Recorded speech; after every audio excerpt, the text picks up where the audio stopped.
She was known by many names, each one a testament to her infamy: the Witch of Buchenwald, the Beast, the Commandant. But the nickname that echoed with the most venom long after the war was the Bitch of Buchenwald. Her name was Ilse Koch, the wife of a concentration camp commandant who, in the eyes of the world, became the female face of Nazi evil. The stories that swirled around her were the stuff of nightmares. They whispered that she would personally survey the prisoners, searching for those with the most interesting tattoos. Once selected, these men were allegedly murdered. Their skin, the legends claim, was then tanned and grotesquely fashioned into lampshades, book covers, and even fine gloves for her to wear.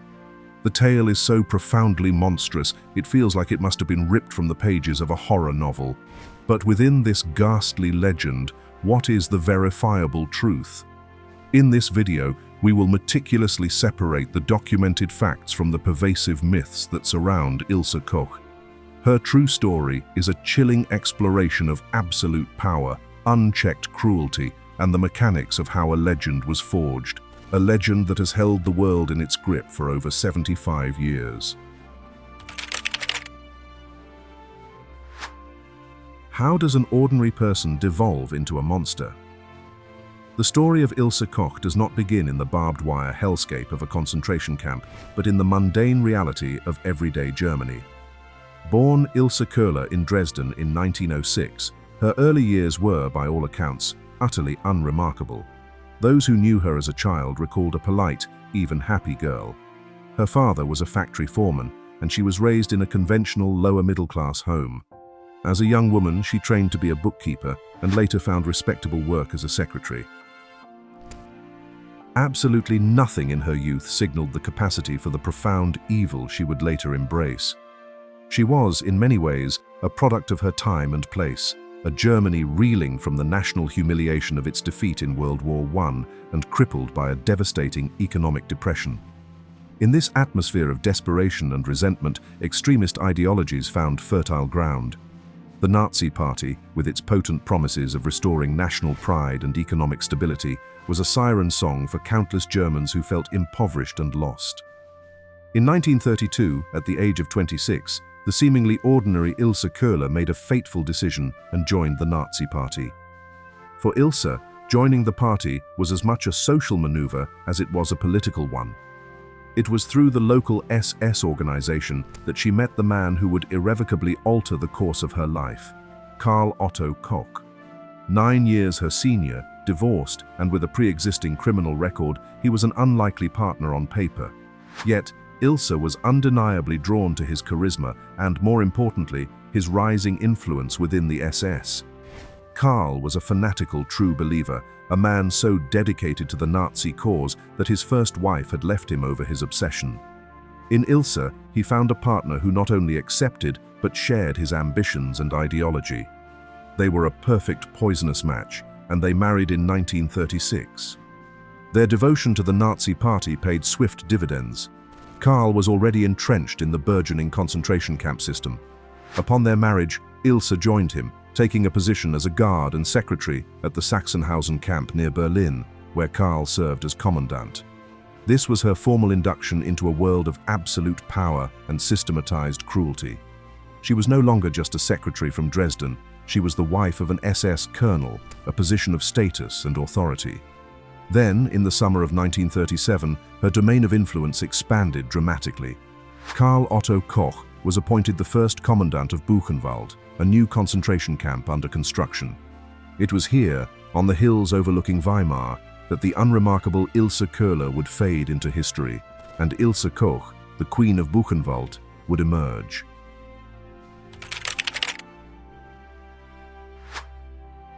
Buchenwald concentration camp opened in July 1937. Unlike dedicated extermination camps such as Auschwitz, Buchenwald was primarily a forced labor camp. Here, political prisoners, Jews, Romani people, Jehovah's Witnesses, homosexuals, and others deemed asocial or undesirable by the Nazi regime were subjected to the policy of extermination through labor. An estimated 56,000 human beings perished within its fences, victims of starvation, disease, exhaustion, medical experiments, and summary execution. Into this meticulously organized universe of suffering, Karl and Ilse Koch arrived to construct their own private fiefdom. They resided in a large, luxurious villa, custom-built by prisoner labor just outside the main camp gates. While the inmates inside were emaciated and dying, the Kochs hosted lavish parties and banquets for fellow SS officers. Ilse, in particular, reveled in this life of grotesque luxury. She regarded the prisoners not as human beings, but as her personal chattel, existing solely for her use and amusement. She demanded they address her as gnädige Frau, or gracious lady, a formal title typically reserved for the aristocracy. Spoiled, pampered, and chronically bored, she devised cruel methods to entertain herself. One of her most infamous passions was horseback riding. She had her husband command the prisoners to construct a vast indoor riding arena at a cost of 250,000 Reichsmarks, a fortune embezzled from the inmates themselves. Countless prisoners reportedly died from the sheer exhaustion of building this monument to her vanity. Her daily rides through the camp became a spectacle of terror. She would canter among the prisoner work details, a whip clutched in her hand. Survivors later recounted how she seemed to delight in the absolute power she held, especially over the male prisoners. Eyewitnesses claimed she would sometimes ride with her blouse provocatively unbuttoned. Any prisoner who dared to glance in her direction would be singled out and brutally flogged with her whip. Survivors recalled the chilling sound of her laughter as she watched these torturous punishments being inflicted at her whim. Her cruelty was not merely physical.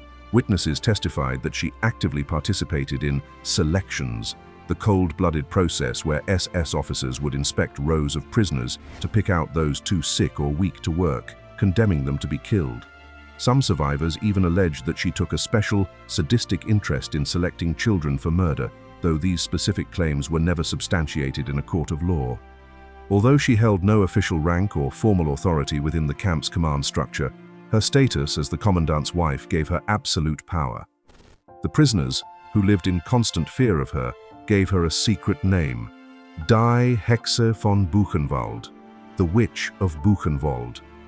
Her proven crimes were already monstrous, but it was another set of allegations, even more ghoulish, that would cement her global reputation as a symbol of ultimate evil, the legend of the artifacts made from human skin.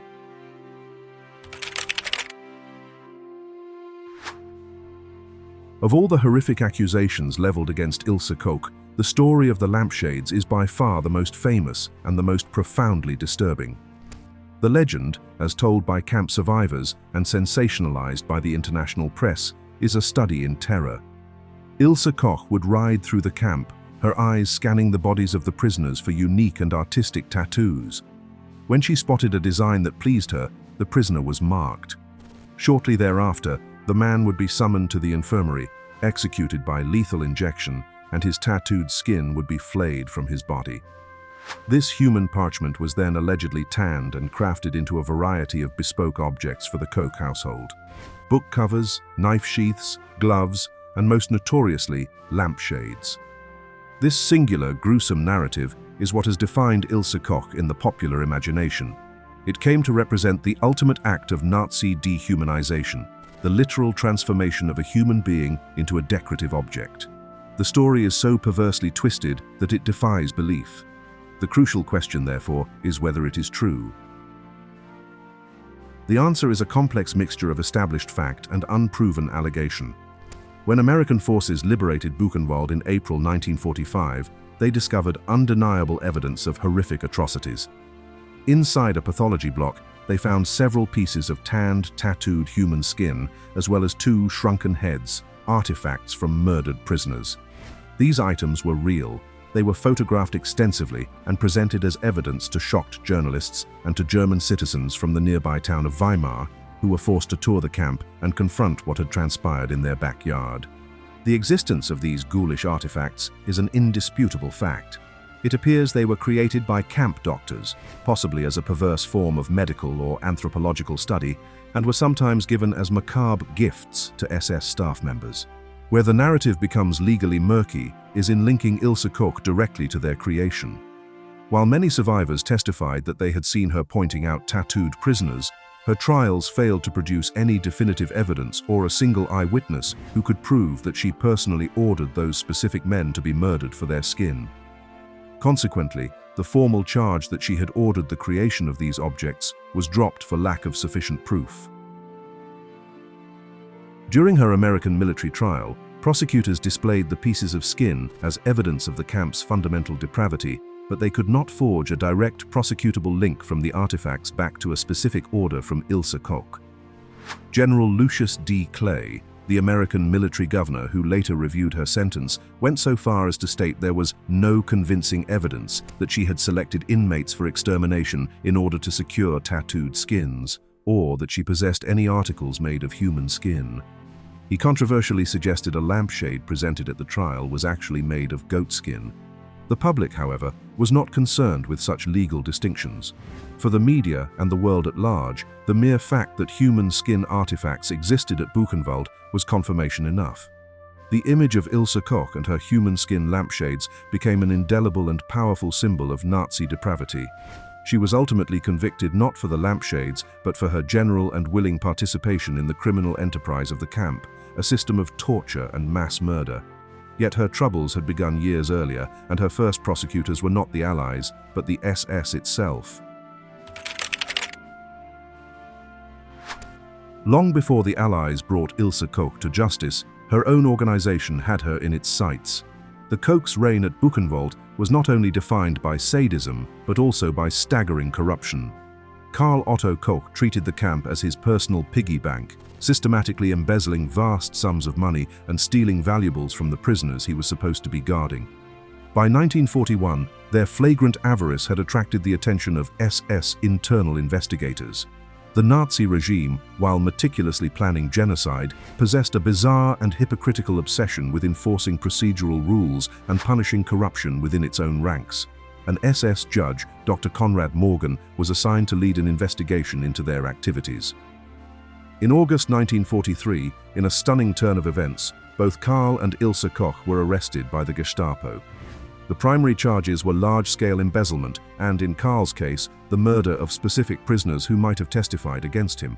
In a moment of supreme irony, Karl Otto Koch, the loyal and brutal servant of the Third Reich, was condemned to death by an SS court. He was executed by firing squad at Buchenwald in April 1945, only days before American troops liberated the very camp he had once commanded. Ilse, however, was acquitted on the corruption charges due to insufficient evidence and was released. She went to live with her surviving family, but her freedom was short-lived. On June 30, 1945, she was recognized by a former Buchenwald inmate and promptly arrested by American military authorities. In 1947, Ilse Koch became the most high-profile defendant and the only woman in the main Buchenwald trial held at Dachau. The proceedings became a media sensation, with global attention fixated on the lurid tales of artifacts made from human skin. In August 1947, she was found guilty of participating in a common criminal plan to commit war crimes and was sentenced to life in prison. She was spared a death sentence, primarily because she was pregnant at the time of the trial. Her story then took another bizarre twist. In 1948, General Lucius D. Clay, in his capacity as military governor of the US zone in Germany, reviewed her case. He concluded that the most sensational charges, particularly those concerning the human skin artifacts, were not directly proven. He controversially commuted her life sentence to just 4 years in prison. This decision ignited a firestorm of public outrage in the United States and Europe.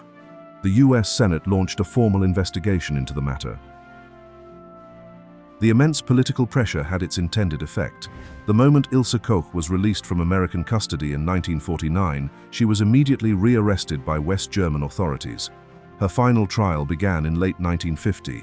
This time, she was charged with crimes against German nationals, placing the case under German jurisdiction. The court heard harrowing testimony from 250 witnesses, many of whom recounted her personal acts of cruelty.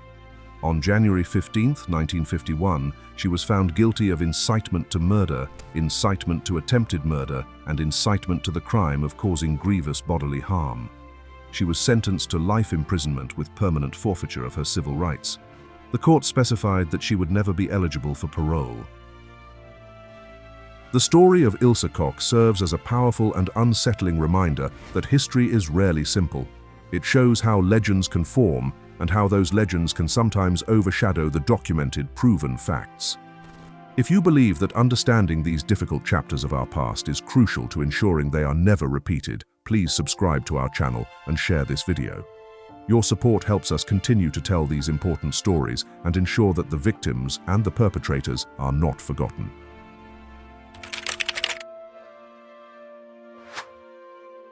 For the final 16 years of her life, Ilse Koch was inmate number 217 at Eichach Women's Prison in Bavaria. Her name gradually faded from the headlines, but her image remained fixed in the public consciousness as a symbol of absolute evil. In many respects, the Witch of Buchenwald became a convenient scapegoat. It was far simpler to project the horrors of the Nazi regime onto a single, monstrous woman than to confront the disquieting truth that millions of ordinary people enabled, participated in, and allowed the Holocaust to happen. Her sensationalized evil, crystallized in the potent image of lampshades made from human skin, made her appear as a unique aberration of nature rather than a product of a corrupt and murderous system. Her gender played a significant role in this mythologizing. A woman exhibiting such profound cruelty was seen as a perversion of the natural order, an inversion of the maternal, nurturing archetype. This made her seem even more monstrous than the male Nazi leaders who were directly responsible for millions more deaths. The public was simultaneously fascinated and repulsed by her alleged sexual sadism, fixating on her personal depravity in a way they did not with male perpetrators like her husband. In prison, she was an outcast, utterly alone. Her son, Uwe, conceived and born during her imprisonment, was taken from her and raised by a foster family. He only learned of her identity as a teenager and visited her on occasion. Her other son, Artwin, born from her marriage to Karl Otto, was unable to bear the crushing shame of his family's legacy and later took his own life. As the years in solitary confinement passed, Ilse Koch's mental state reportedly deteriorated. She became paranoid, filing endless petitions for appeal and professing her innocence. She developed a persistent delusion that camp survivors were coming to torture her in her cell. The woman who had once terrorized thousands was now, herself, consumed by fear. On the night of September 1st, 1967, at the age of 60, Ilse Koch tore a bedsheet into strips, tied it to the light fixture above her cot, and hanged herself. She left a final, rambling letter to her son, Uwe. Its last coherent sentence read, "There is no other way. Death for me is a release." The story of Ilse Koch is a terrifying journey into the depths of human cruelty. She was a woman from an ordinary background who embraced a hateful ideology and, when given absolute power, used it to inflict unimaginable suffering. The legend of the lampshades transformed her into an almost mythical figure of evil, a macabre caricature. And while courts could never definitively prove she personally ordered those items made, that single story has come to define her in history.